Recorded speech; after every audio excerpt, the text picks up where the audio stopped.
The sound on that was a little bit off, but I think you get the gist of it.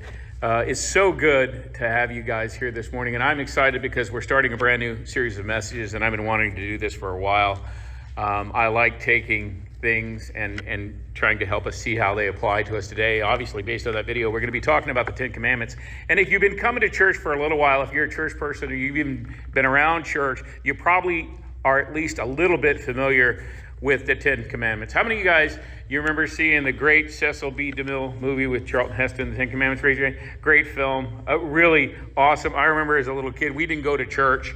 I wasn't a church person. My family didn't go to church, but I was mesmerized by this film. I remember it used to come on once a year and we'd watch it, and it was just amazing. So, but if you are a church person, you've seen that film, and you might think, well, Robert, I already know about the Ten Commandments. In fact, when I was in Sunday school, I memorized all 10. How many of you guys memorized the 10? A lot of people did back in Sunday school, right? So why are we doing this? I'll tell you why this is so important for us today as people, as just human beings.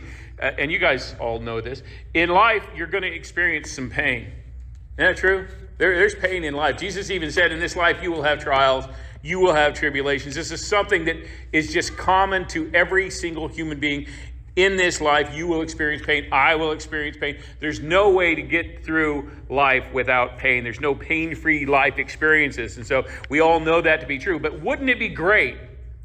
Wouldn't it be wonderful if we could avoid some of that pain? If we could find a way that we could prevent some of that pain or mitigate the pain and stop some of that pain from actually reaching us as we go through life. Wouldn't it be great? Wouldn't it be awesome to have? My observation is that when you're talking about pain in life, there are different kinds of pain that we go through in life. One of them I would probably call just inevitable pain. Everybody is going to have this. It's random pain. It comes into our life, and it's because we live on a broken planet. This planet is not as it was meant to be. It's kind of cursed, and I can give you some examples. When you're a little kid, you're learning to walk. You're going to eventually fall down. You're going to skin your knee. Is anybody in here who didn't skin your knee when you were a little kid? Right? Okay. Charlene didn't skin her knee. I skinned my knee. I skinned mine for you, right? At life, at some point, you're going to fall down, and it's going to hurt a little bit. You eat some food, and sooner or later, you're going to get a stomach ache.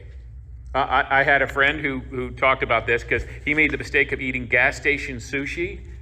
That's probably not something you should ever do. I don't advise you to do that. It was awful. Hurricanes, though, we know here in Carolina, we get coastal Carolina, we get hurricanes. They happen all the time. We even have a hurricane season. When I was a kid, I grew up in California. We had earthquakes. I experienced some really horrific earthquakes in California. It happens every couple of years, right? It's just inevitable. You can't control any of that. You have no control over some of that stuff. It's just inevitable. Nothing you can do about it. We live on a broken planet, scarred planet, and so that kind of stuff just happens. There's no rhyme or reason to it. The rain falls on the just and the unjust, Solomon said. It's just like that. It's just kind of random. So there's that kind of pain. But then there's also pain that's caused by other people. And this happens to us. This is the pain that comes into our lives because other people choose to do something and it hurts us.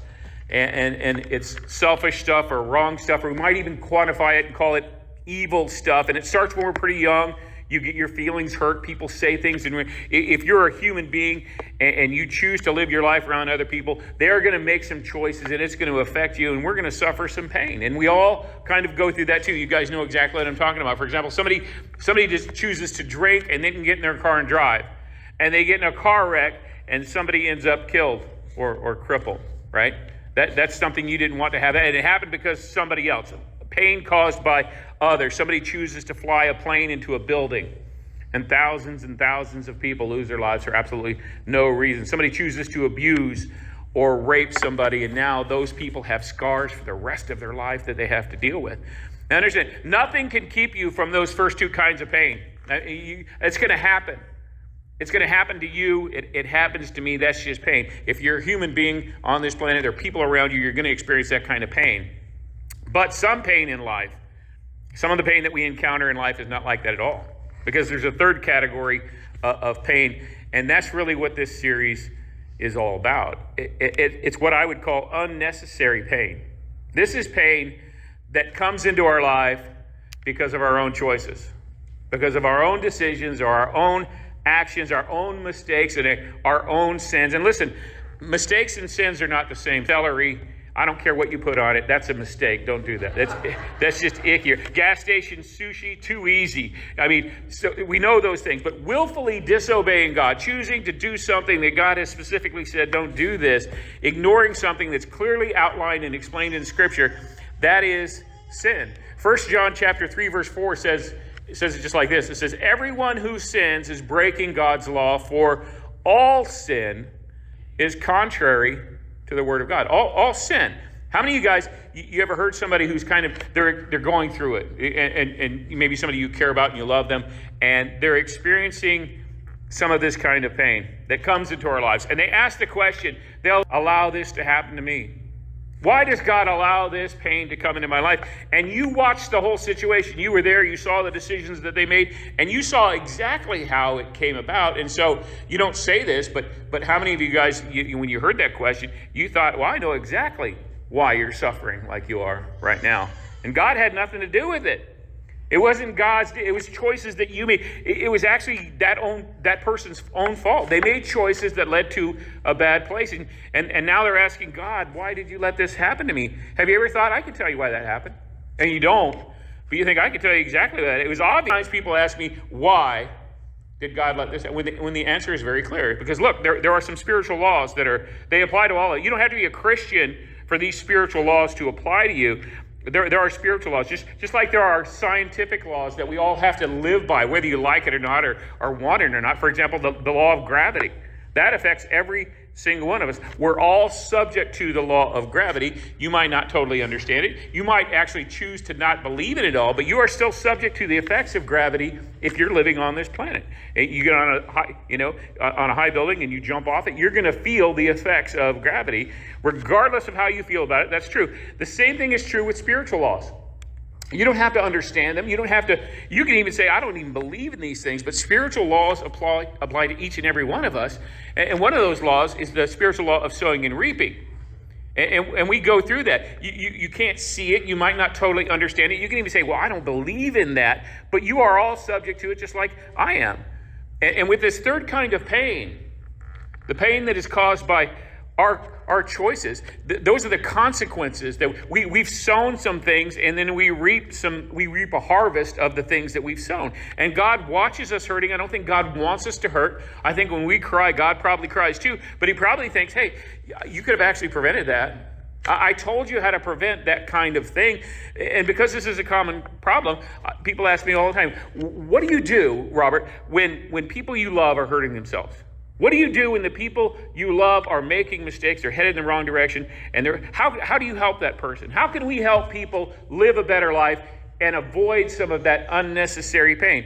Perhaps you know that person. Maybe you are that person. Maybe that's where you are right now. A little survey. How many of you guys would say, Robert, if you could give me some advice that I could share with people, some principles that would help avoid some of this pain, I'd love to have that. Raise your hand if that's you.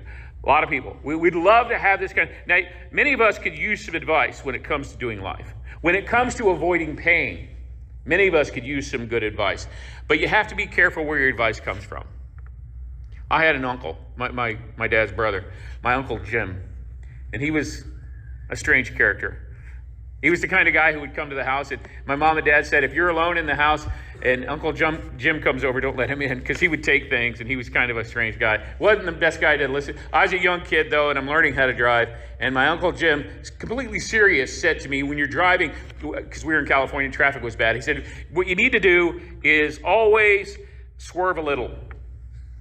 When people will give you more room. Swerve your car back and forth a little bit. People get out of your way. They'll give you more room. So I actually took that advice, and I actually did do that. I got pulled over by the cops because they thought it was. So you got to be careful where you don't take advice from my bum Uncle Jim. Obviously, there's a big difference between advice that we get from other people and the advice, though, that we can get directly from God. And some of you've got a lot of life ahead of you. So I want to share some good advice with you. These are principles. These are godly principles that still affect our lives. They're still true today.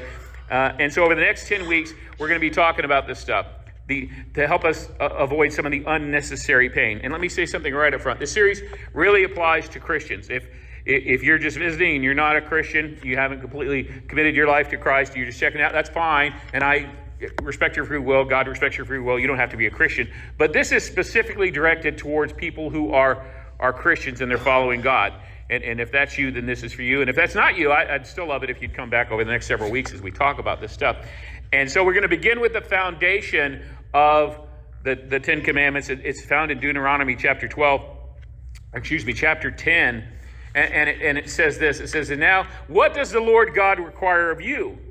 Well, God only requires that you respect the Lord your God, that you fear the Lord your God, and live in a way that pleases him, and love him, and serve him with all your heart and all your soul. Jesus echoed this exact same thing. That's what God wants from you. It's what God requires of you. And you must obey the Lord's commands and decrees that I am giving you today, because it's for your own good. I want you to notice that these commandments, they're not there to hinder you. They're actually for your own good. This is something that's for your own good. You need to understand that God is not some kind of big principal up in the sky dictating a bunch of rules. He's not a tyrant. He's not giving these commands to us because he's mean or because he's a control freak or because he wants to stop you from having fun.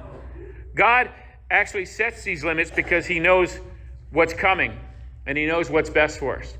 He knows a thing or two, and he knows this would be bad for you. Understand, they're not fences to keep you from fun. They're actually fences to keep you safe. They're a lot like the guardrails that you see as you drive around. These guardrails that keep you from going off the road and into a ditch. How many of you guys are grateful that in our society we have guardrails to keep you from doing that, right? Those are good things. Nobody wants to swerve off the road a little bit and end up in a ditch. And so we have these things in our life. God's given them to us for our own good, for your good and for my good. God knows what's best for us. And these commands literally keep us from swerving off the road and ending up in a ditch and experiencing the unnecessary pain. Remember, that's the pain that we're talking about. That's the only one you can really control, is the unnecessary pain. God has set the universe up with certain laws. And if you live within those laws, and you will have very little unnecessary pain in life. Live outside of these established laws, and you can mess your life up like you wouldn't believe. You're on your own, basically. You'll be on your own. Let me give you some examples. If, like I said, if you jump off a 2-story building and you shatter the bones in your leg, should you ask the question, why did God let this happen to me? Well, no. I mean, it's obvious why that happened to you. You just didn't live respecting the laws of gravity, and therefore you experienced gravity. If you drive drunk and you wreck your car and you lose your license, you go to jail, you end up wearing a dress dancing for a guy named Bubba, should you then ask God, why did this happen to me? Well, no, it really wasn't God's deal at all. You didn't obey the societal laws that we have set up. That's against the law to do that. If you choose to have sex outside of marriage and your girlfriend or you end up pregnant, should you say that, why did God let this happen to me? Look, it's not God's deal. You made a choice, and that's what happened. You sow and you reap. If you live your life in such a way that it displays no moral or ethical standards whatsoever, and your kids end up living just like you, should you then blame God that your kids are rotten? Well, no. God didn't make your kids rotten. You taught them to be rotten. If you lead a hedonistic lifestyle, you do drugs and drink alcohol and have all kinds of unprotected sex, and then you wind up having a bunch of medical problems, is that because God is punishing you? No, it's because you sowed and then you reap this unnecessary pain. And people do this all the time. It's not heartless to point this out. God didn't cause this to happen. And we could go on and on because we live in strange times, don't we? We live in a day and age where everything is upside down, where good is called evil and evil is called good, and the world has just gone crazy. And so what we're going to do for the next several weeks here is we're going to look in depth at these 10 commandments.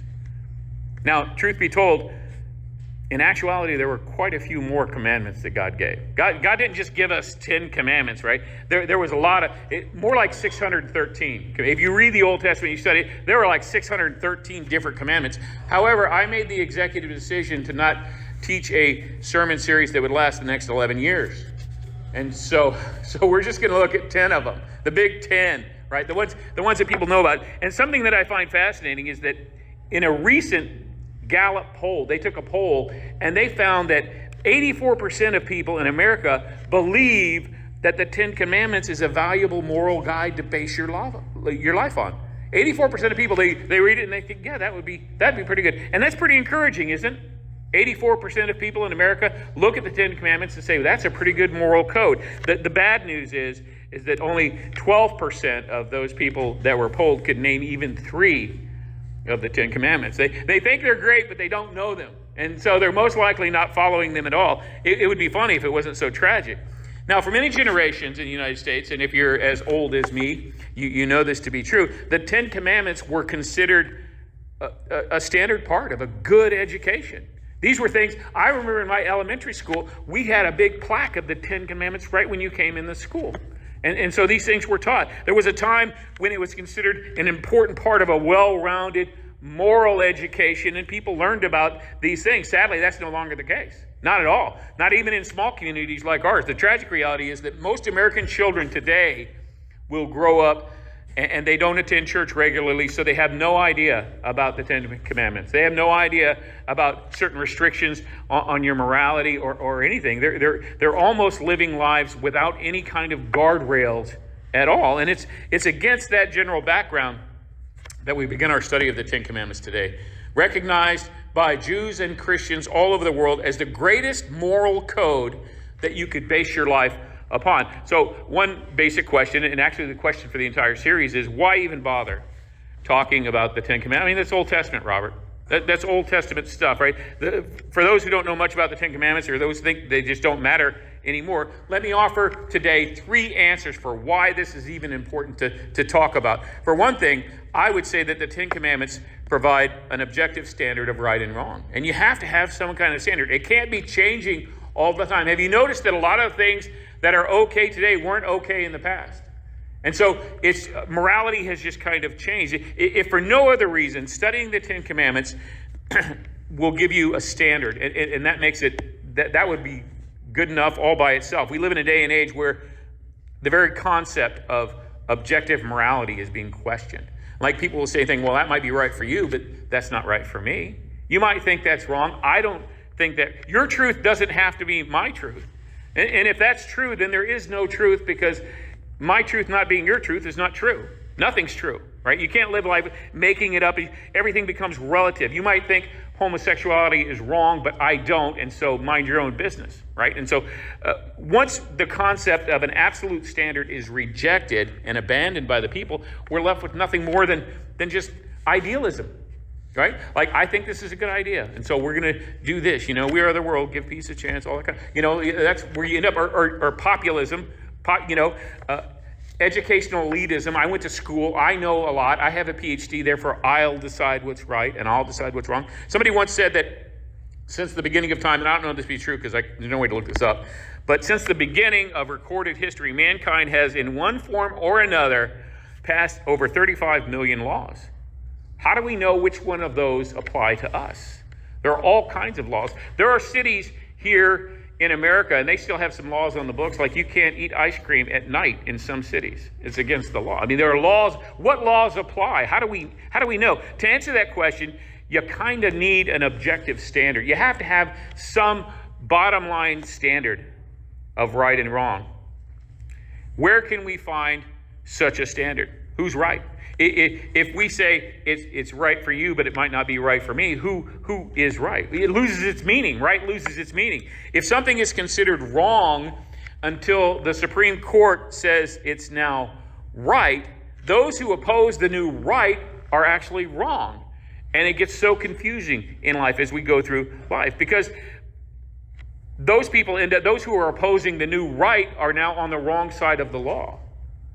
And so we have to have some system better than that. It becomes so confusing. Right and wrong become nothing more than emotional phrases, This is what I believe for now. Where do we find a true standard as people, a true standard that can be reliably measured as right and wrong? We need an absolute truth.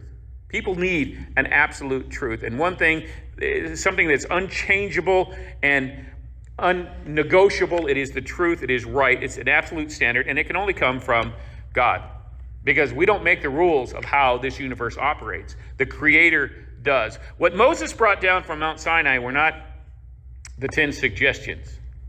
Although they are great suggestions, but they're actually commandments.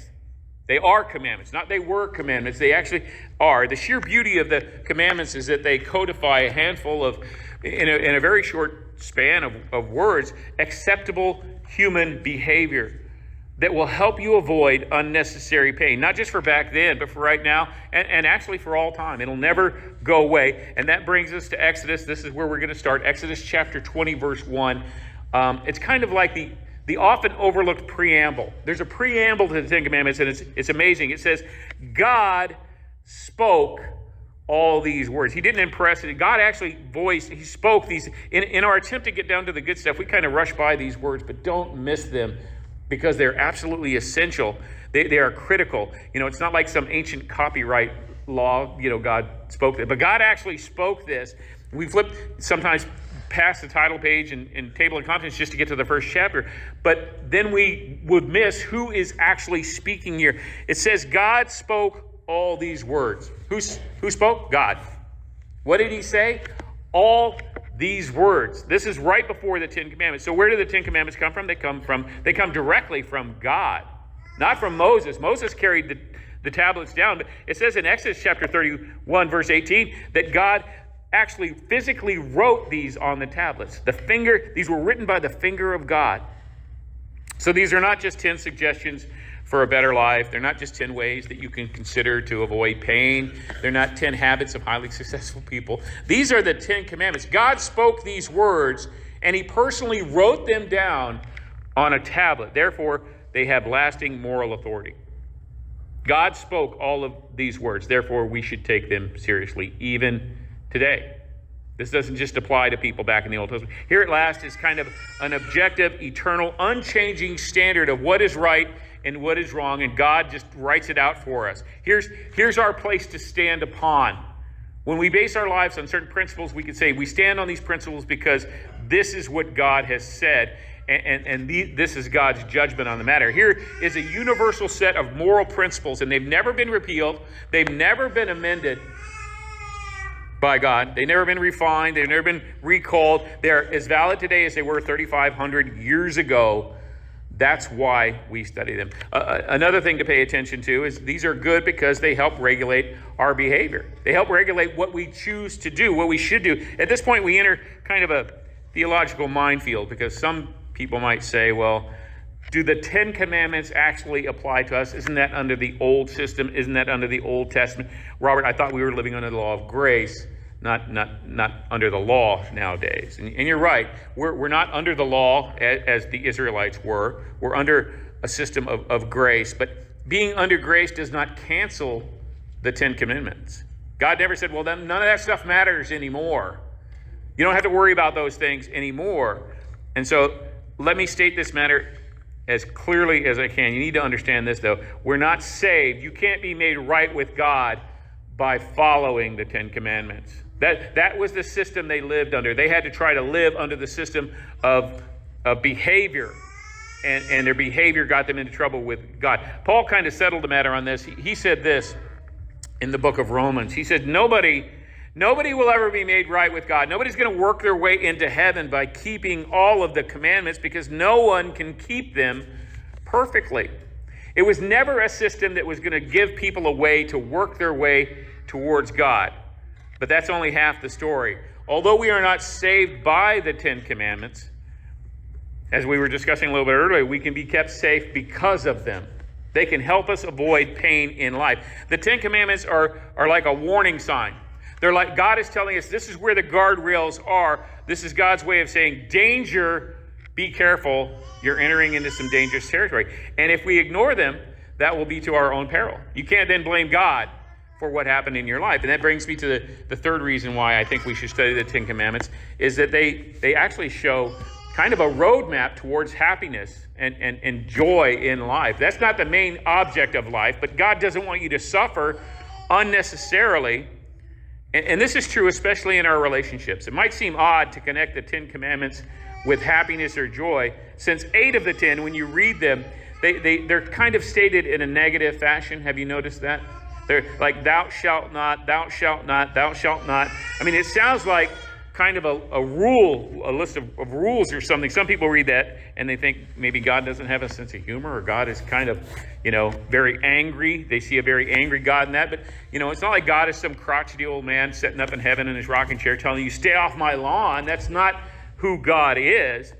I can't remember, somewhere I read a story of a newspaper editor, and he told one of his reporters, he said, I want you to read through the Ten Commandments and kind of condense it. Can you condense it for me? And so after a few minutes, the reporter came back. He said, here, I've done it. I've condensed it. And all it said was the word don't. Don't do this. Don't do that. Don't do that. And if that's the image of God that you have, or that's the image a lot of people have, no. God says no. God says don't have fun. God says don't enjoy life. If you're doing this, you're wrong. That's how people look at it. And some people think that a God of love would never say no. He wouldn't be so negative. Nothing could be further from the truth, though. If you love somebody, you will tell them no at some point, because you see them heading towards danger. I had a conversation with a young guy one time, and he said one of the reasons that he doesn't have a close relationship with God and didn't want to become a Christian is that Christians have what he called a negative religion. They have a negative religion. He said that he found it incredible to ask teenagers to actually abstain from trying drugs or having sex until they're married. That's just unreasonable in today's day and age to do that. How could God expect anybody to do a thing like that? And I asked him, what if he saw one of his kids and his kid was playing out in the middle of a busy road like North Hughes Boulevard or something one afternoon? The kids are just running around out there. Would he just stand back and say, well, kids are going to be kids. Kids are going to play in traffic. There's nothing you can do about it. Or, what kind of parent would that be? No, of course not. You tell your kid, get out of the road, get out of this. That's a dangerous place to be, so you tell your kids. When I was a little kid, I didn't understand why my parents said I couldn't eat a whole carton of ice cream when I wanted to. They always said no, but they knew that would be bad for me. I remember thinking when I was a kid, when I become an adult, I'm going to eat a whole thing of ice cream. Made me sick. My parents knew a thing or two. Is that unloving or unkind to tell somebody no when they're heading towards the ditch? If I love my children, I'll say no. And in fact, as a parent, I said no a lot of times. Look, sometimes you have to love people enough to say no. It's not bad to say no. That's kind of what God is doing here in the Ten Commandments. He's loving us enough to tell us what to avoid in life. We may not understand it right now. We may not see it. We don't see the need for it. We may even think we have a better way of dealing with it. But God, who sees all things and knows all things, knows how life is supposed to work. He gives us these commandments as a way of being happy not only now, but in our future. Avoiding that pain. Some people look at the Ten Commandments and they say, well, the Ten Commandments are so narrow. They're so restrictive. Well, in one sense, yeah, they are. They really are. But that's okay, because a lot of them, they are narrow. It's wrong. I think it's wrong to murder in any time. I don't see that as restrictive. In my life, I've never murdered anybody. I don't want to murder anybody. So I just see that as, we don't want to go around murdering people. Adultery, hatred, stealing, and lying. These are not good things. So is it narrow to think that we need, all of this? Do we need this kind of restricted life? Are the Ten Commandments really that narrow? Yes, they are narrow. But so is a runway. If you got on a plane and the pilot said, well, I think I'm going to land out there in the field because it's less restrictive. Do you want that kind of a pilot? No, you want a pilot to actually be focused on the narrow strip to land safely. You don't want it to be all over the place. And so we have to have kind of a narrow view on some things. Now, is that boring for some people? Maybe. Is that taking a lot of the things that you could do in life away? Maybe. But a narrow strip of pavement is really a road that leads to a safe landing in an airplane. And there's really a narrow way. God said there's this huge pathway and people are on it. Tons of people are on this huge pathway. Leads to nothing but destruction. But there's a narrow way and it leads to a safe place. So after all of that, and this is the longest introduction you'll ever hear from me, we're actually going to begin our study of the Ten Commandments. And we begin with the first one. And this is what God said. This is what God wrote with his finger. He said, you shall have no other gods before me. Note that the commandment begins with God, not us. It's not about us at all. Until a person has the right relationship with God, the relationship with people will never be right.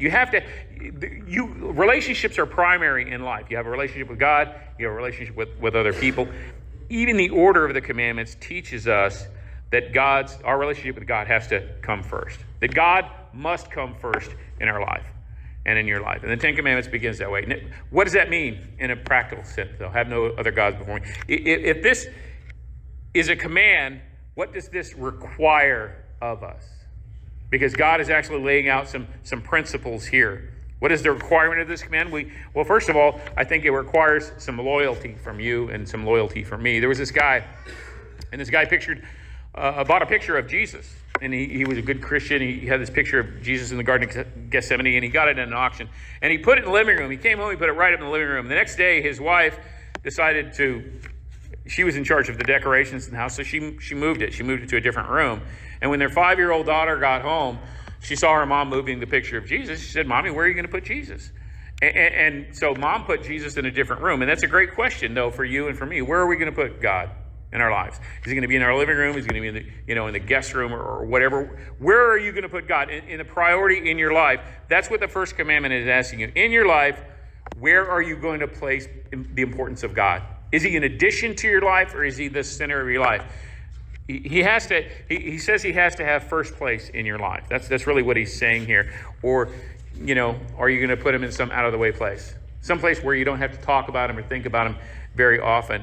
Some place where maybe he won't cause you much trouble because you won't be reminded of those pesky little commandments he gives. Is God just an add-on to your life, or is it something you think about only on Sundays? Or is God actually the center of your life? According to this command, if you're going to take it seriously, God must be first. That is the message that came down from Mount Sinai. God won't play second fiddle. God won't be just an add-on to your life. He won't take second place. If you are, and you don't have to serve him, but if you're going to, you need to understand you got to be loyal. First place. This is an issue, isn't it? Because Jesus, talked about this a lot, and these people, they lived in a religious system. God doesn't want you to live in a religious system. He wants you to actually have a relationship. He's not going to share his glory with anyone or anything. He must be first, not simply first among many, but he must be the singular first thing in your life, and it requires loyalty. It also requires honesty. And you need to be honest with yourself. We all need to. A lot of times we can fool ourselves into various things. The first commandment calls for us to be personally honest concerning our allegiance. Are we really loyal to God? Is he really first place in our lives? Here's a simple test. I would love it if this week, maybe at some point this week, that you would take 5 minutes, get into a quiet place, and maybe pray. Maybe begin to examine your life and ask yourself, what am I dedicating my life to? I mean, we live in a time, to be honest, some of you might not find this easy to deal with because we have other things in our life that are important, things that have become important, things that maybe encroach upon primarily important in our lives, and they have absolutely nothing to do with God. Many people say that they love God, but they love many, many other things. Is it possible that while claiming to worship God, you're actually worshiping something else entirely? It can happen to the best of people. It doesn't make you a bad person. It makes you a human being. Your business could be your God. Your career could certainly be your God. Your education can be your God. Your friends can be your God. Your popularity, whatever. Your family, yes, even your family could be of primary importance in your life. Honestly, it's so easy to allow everyday concerns to become so important and so elevated in our life that they take on God-like status. God is warning us first and foremost, don't let this happen to you. That's why this is the foundational commandment. If you're not willing to do this, don't even bother. Don't even bother, because you're headed down the wrong path. Everyone has a God.